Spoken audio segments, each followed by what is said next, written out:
Сәлем достар. Бүгінгі тақырыбымыз сызықты буындар. Бұл тақырып автоматты реттеу жүйесінің теориясына байланысты. Сызықты автоматты реттеу жүйесі. Және бессызықты болып бөлінеді ғой, бұл сызықты жүйелерге қатысты. Кеттік. Негізгі ұғымдар. Бұлар модель, беріліс функциясы мен передачный функция. Негізгі функция. Осы функция арқылы бүкіл динамикалық жүйелер сипатталады. Динамикалық жүйелер ол уақытқа тәуелді, ал статика ол уақытқа тәуелсіз. Сосын қандай буындар сызықты, бессызықты, статикалық, астатикалық, бұның бәрін қазір қарастырамыз. Жалпы басқару жүйесі екі бөлімнен тұрады. Негізгі басқару нысаны объект және оны реттеуіш. Екеуі бір-бірімен байланысса кері байланыс болады. Кері байланыс болмаса ол болмайды еді. Сосын бұл жерде түрлендірілетін нәрсе ол сигнал. Түрлендірілетін энергия, бағытталған энергия ол сигнал. Кез келген реттеуіш ол оператор, ол белгілі кіріс сигналын шығыс сигналға түрлендіреді. Мынау автоматты басқару жүйесінің схемасы, құрылымы, ол мынау элементтер тұрады. Тапсырма беруші, сумматор, реттеуіш, атқарушы механизм, басқару нысан және датчик. Датчик кері байланыста тұрады. Енді бұл сигналды, жаңа негізгі сигнал түрленеді ғой. Сол сигналды біз түрлендіру үшін уақыт шамасынан біз комплекс шамаға айналдырамыз. Ол үшін лаплас түрлендіруін қолданамыз. Ол мынау түрлендіру. Енді сол лаплас түрлендіруін қолданып біз беріліс функциясын жасаймыз. Беріліс функциясы висим ортасында ол мынау параметрді сипатталады. Бастапқы мәні, сосын P буын, пропорционал буын, ол гейн, күшейту. Одан кейін дифференциалдық буын, жоғары жағы D, дифференциалдық буын, ол нумератор. Және денумератор деген интегралды буын. Осының беріліс функциясын біз мына жерге теореміз жазамыз, сосын нәтижеде мынандай функция шығады. 2 көбейту, 2 деген P буын, 1 ол D буын, бөлімінде мынау функция. Бұл үшінші ретті инерциялық буын. Сызықты буындардың классификациясына келсек, ол пропорционал, яғни инерциясыз буын. Инерциясыз буын бар және инерциялы буындар бар. Пропорционал буын ол P буын, инерциясы.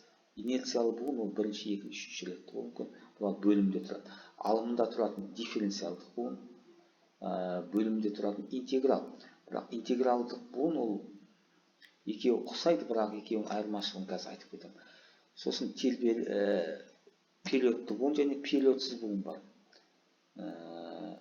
Инерциал буын ол периодсыз, периодсыз буын, ал периодты деген ол тербелмейді. Бұларда бірінші, үшінші, енінші ретті болады. Сосын кешігу буыны болады, делай дейді.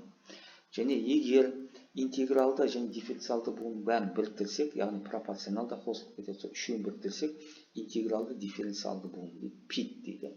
Немесе оны басқаша форс буын дейді. Форсирующее звено болшы. Олардың өтпелі кезеңдерінің графиктері көрініп тұр. Жеке-жеке қарастырамыз. Мынау висим ортасында, яғни бұл висим динамикалық жүйелерді модельдеу ортасы. Онда кез келген динамикалық жүйенің моделін алуға және оны зерттеуге болады. Мысалы, мына жерде жаңағы мынау буынның, мынау берілген буынның динамикалық моделін алып тұр. Мынау беріліс функциясы, мынау сигнал, секіріс сигналы немесе степ сигнал дейді. Степ сигнал берілгеннен кейін мынау оның графигі шықты. Мынау степ сигнал қызыл, ал көк мынау объекттің функциясы. Сызықты жүйелерді зерттеуде қандай сигнал қолданылады? Бұл жерде іске қосу жағы секіріс дейді. Орысша, қазақша іске қосу, немесе орысша ступенчатая, немесе единичная функция дейтін бір. Немесе ағылшынша step function дейді, немесе heaviside деген жасаған ғалым соның атымен кетеді. Step function 0 болып тұрады да, уақыт 0 деген уақыт кезеңінде ол 1-ге көтеріледі, секіреді. Мысалы, мына жерде сол, мынау буын сол.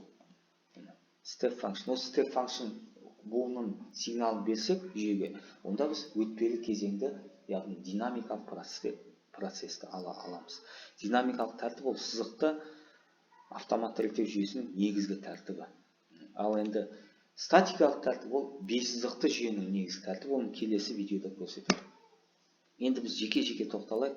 Сызықты буын, яғни P буынның мынау беріліс функциясы, мынау уақыт функциясы, ол мынау есемде осылай сипат графигі алынады.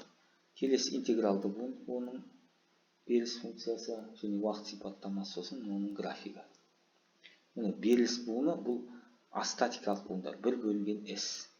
Бір бөлінген S квадрат мүмкін. Онда екінші ретті астатикалық буын. Бір бөлінген S куб болса, үшінші ретті и так далее.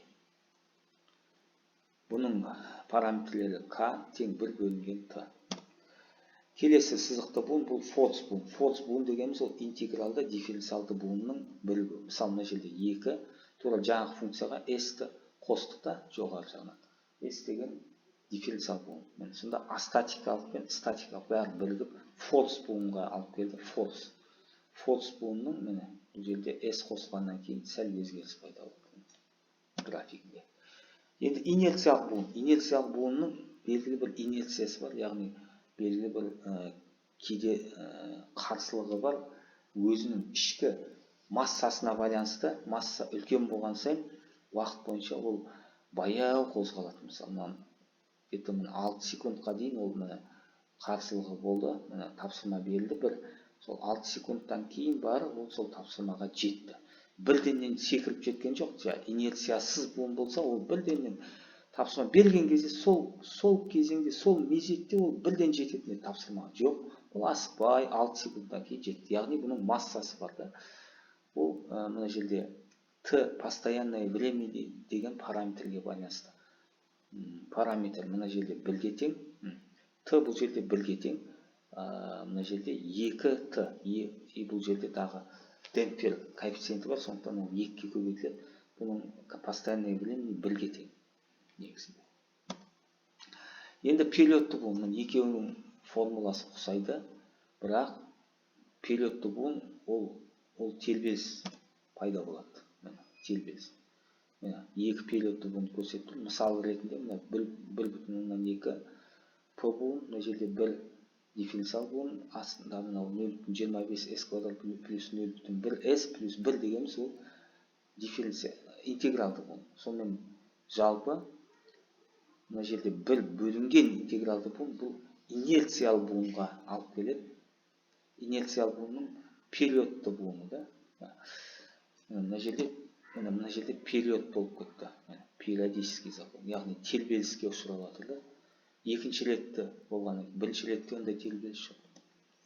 Енді өте маңызды буын бұл кешігу немесе кідіріс буыны. Кідіріс буыны әдетте міне экспонентамен беріледі. Экспонентаның минус дәрежесінде P тау. Тау деген бұл параметр тұрақты. Оны паде функциясымен де өрнектеуге болады, аппроксимация. Мысалы, мына жерде кідіріс бізде мәні 4-ге тең. 4, мысалы, мынау қосу функциясы қосылғаннан кейін 4 секундтан кейін барып қосылды. Яғни 4 секунд бұл жерде кідіріс. Осымен біз бүкіл сызықты буындарды қарап шықтық.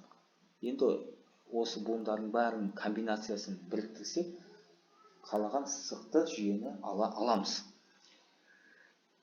Пайдаланған әдебиеттер, әрине Бородинка өте мықты кітап, Павлодардағы үлкен ғалым. Сызықты бұл жерде буындар. Сосын екінші Лазута деген бұл да үлкен ғалым, Омскіден бұл 5 сызықты жүйелерге. Сосын осылардың барлығын мен Висим ортасында осы Федосов, біздің өзіміздің қазақстандық ғалым, Рудный қаласында индустриальный институтта сабақ береді. Соның біз осы кітабын пайдаланамыз. Жақсы, сау болыңыздар, кездескенше.